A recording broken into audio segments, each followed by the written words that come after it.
اسلام کے حوالے سے جب بھی ہمیں سوال کرتے ہیں تو کوشش کرتے ہیں کہ ہر چیز کا جواب ہم قرآن سے دیں. تو اسی طریقے سے ایک سوال ہمارے پاس آیا ہے کہ بھائی نے پوچھا ہے کہ نماز کے اندر ہم تشہد میں التحیات پڑھتے ہیں تو قرآن میں تو اس کا کوئی ثبوت نہیں. اب یہ بات کہنے والے دو لوگ ہو سکتے ہیں، یا تو یہ منکرین سنت میں سے لوگ ہو سکتے ہیں جو حدیث کو نہیں مانتے. ان کے لیے تو تشہد کا کیا معاملہ، ساری نماز ہی قرآن میں نہیں ہے، اس لیے قصہ ہی ختم. کچھ بھی نہیں نماز کا لکھا ہوا، نہ نماز شروع کرنا، نہ رکعتیں، نہ پڑھنا، نہ سلام، نہ کچھ نہیں، پھر تو معاملہ ختم. اگر یہ مانتے ہیں کہ کلاس روم میں طالب علم کو پاس صرف کتاب نہیں ہوتی، استاد بھی ہوتا ہے جو نقشہ بنا کر سمجھاتا ہے، وہ کتاب سے الگ کوئی چیز نہیں ہوتی، کتاب کی تو وضاحت ہوتی ہے. بیوقوف ہیں جو استاد کی ضرورت نہیں سمجھتے. اگر ایسا ہی ہوتا کہ کتاب سے کام چلتا تو جیسے کفار کہتے تھے کہ اللہ تعالیٰ اتار دے کوئی لکھی لکھائی کتاب، کیسی اچھی بات تھی. اللہ تعالیٰ فرشتوں کے ذریعے ساری دنیا میں کتابیں پھینک دیتا، لوگ مان بھی جاتے کہ آسمان سے گری ہیں، اللہ کی مہر لگی ہوئی ہے، ایمان بھی لے جاتے. اللہ نے قرآن میں یہ جواب دیا کہ اس سے تو ساری اسکیم ہی تباہ ہو جائے گی. اس کتاب کی وضاحت کون کرے گا؟ جس کا جی چاہے گا مطلب یہ انتشار ہو جائے گا. اس لیے آپ دیکھ لیں کبھی کتاب کا نام نہیں آئی، اس کے ساتھ نبی آیا. اگر اس کی ضرورت ہی نہیں تھی تو پھر تو وہ بات ٹھیک تھی، چھپی چھپائی کتابیں باندھتی جاتی تھی. تو یہ ظالم لوگ ہیں جو نبی کو راستہ سے ہٹانا چاہتے ہیں. نبی کے بغیر کتاب نہیں سمجھی جا سکتی. یہ الگ بات ہے کہ نبی سے جو کچھ ذکر ہوا اس کے بارے میں ہم پوری احتیاط کریں گے کہ وہ ویلڈ ہو، صحیح ہے، ہو، ڈالی نہ ہو، جیسے میں بیان کر رہا ہوں. السلام علیکم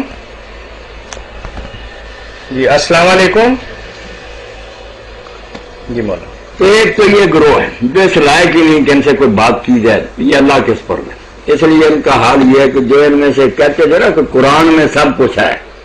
اگر آپ کو ایک رسالہ ملے تقابل اربع، 4 نمازوں کا مقابلہ، تقابل اربع بہت ضروری ہے منکرین حدیث کے لیے کہ 4 آدمی اٹھے جنہوں نے کہا حلف اٹھا کر کہ اللہ کو حاضر ناظر ہم کر کے کہتے ہیں کہ یہ قرآن کی نماز ہے.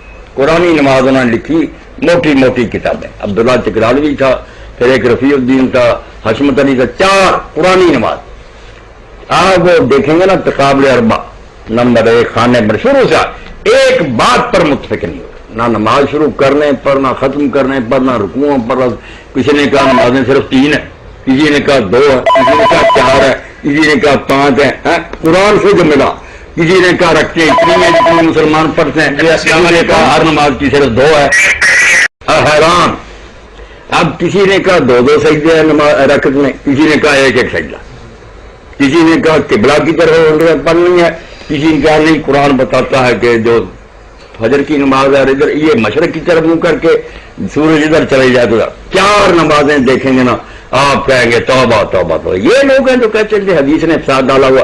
حدیث کی برکت سے تو ساری نماز شیعوں کی، خارجیوں کی، سنیوں کی، ہر ایک صرف سنتوں میں فرق ہے کہ یہ چیز جو ہے ہو جائے بہتر ہے، ورنہ نہیں. نقشہ جو ہے اس کا پوری ہے کہ کھڑا ہو قبلہ رخ، اللہ اکبر زبان سے کہے، سورہ فاتحہ پڑھے، پھر قرآن پڑھے، رکوع کرے، سیدھا کھڑا ہو، 2 سجدے کرے، پھر آخر میں درمیان میں تشہد پڑھے، آخر میں اور آخر پر جا کر کہے زبان سے السلام علیکم. یہ ہے وہ نماز جو ساری امت کی ایک حدیث کی برکت. وہ 4 نمازیں رسالہ تقابل اربع کیا میرے کتب خانے سے لوگ چوری کر لیتے، وہ ملے نا مولانا نور حسین گرداخی رحمۃ اللہ علیہ کا، آپ مان جائیں گے کہ توبہ توبہ. یہ منکرین حدیث جو ہے دین کا مذاق اڑانا چاہتے. قرآن میں سے 4 نمازیں نکالی، ایک بات پر متفق نہیں. دوسرا گروہ اگر منکرین حدیث نہیں تو دوسرا میرا ساتھی ہو سکتا ہے جو جعفری ہو. شیعہ کہتے ہیں کہ سبحان اللہ نہیں، یہ آپ پڑھتے ہیں، یہ کہاں قرآن میں، التحیات کہاں قرآن میں. یہ باتیں ان کی بیوقوفی جو کہتے ہیں نا ایسے، وہ ظاہر ہے کہ جعفری کو بھی نہیں جانتے. ورنہ نماز میں جو پڑھتے ہیں وہ اس سے کیا پوچھیں گے ہم کہ چھوڑو اور باتوں کو. جو تم کہتے ہو شروع میں اللہ اکبر، رکوع میں جاتے اللہ اکبر قرآن میں ہے؟ کوئی اللہ اکبر نہیں. اللہ ویسے کہتا ہے اللہ کی بڑائی بیان کرو، لفظ اللہ اکبر قرآن کا لفظ نہیں ہے. یہ ایک بات. اور دوسری بات کہ جو تم سبحان ربی العظیم و بحمدہ یا سبحان اللہ و بحمدہ پڑھتے ہو یہ کہاں سبحان ربی العظیم و بحمدہ قرآن میں؟ سبحان ربی شیعوں کی بات کر رہا ہوں، درمیان میں آپ کہتے ہیں استغفر اللہ ربی و توب الیہ، جو بھی پڑھ رہے ہیں کہاں ہے؟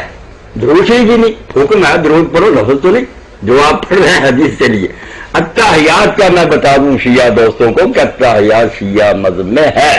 یہ ٹھیک ہے کہ انہوں نے جو چھوٹی نمازیں لکھ لی ہیں نا مختصر، اس سے گزارا ہو جاتا ہے۔ وہ کیا کہ آدمی اتحیات پر بیٹھے اشہد ان لا الہ الا اللہ وحدہ لا شریک لہ واشہد ان محمد عبدہ ورسولہ اللہم صلی علی محمد وآلہ، یہ کم سے کم تشہد ہے جسے وہ کہتے ہیں نماز ہوگی۔ یہ مختصر ترین مگر مکمل پڑھیں گے نا اتحیات، میرا آدھا گھنٹہ خرچ ہو جائے گا شیعوں کا اتحیات۔ کوئی پڑھے تو صحیح، اگر سیکھنی ہے تو میں بتا دیتا ہوں العروۃ الوثقیٰ اور سید کاظم جس کی کتاب کی آگے انہوں نے شرح لکھی، اتنی بڑی اونچی کتاب العروۃ الوثقیٰ کہ اگر اہل بیت کا دامن پکڑے اس کتاب کو کاظم، وہاں پڑھو اتحیات، درمیانی راخی پتا چلے کہ اتحیات ہے ہی نہیں اور کتنا لمبا ہے۔ ہم تو اتحیات اللہ وسلم اتنا لمبا ہے کہ آدمی حیران رہتا، دعائیں ہی دعائیں۔ تو علم نہ ہونے کی وجہ سے لوگ ایسی باتیں کرتے رہتے ہیں، اپنے مسلکوں سے بھی واقف ہو جائیں تو انشاءاللہ یہ سارے ایک ہو جائیں کہ کوئی بات نہیں یار، وہ چھوٹی سی چھوٹی ہے، لمبی نمازیں بھی ہیں۔ یہ شیعہ دوست اگر کبھی ملے تو میں اس کو دکھا دوں گا، کیا پوری اتحیات یاد کرو۔ یہ مولانا دوسرا سوال بھائی کا یہ ہے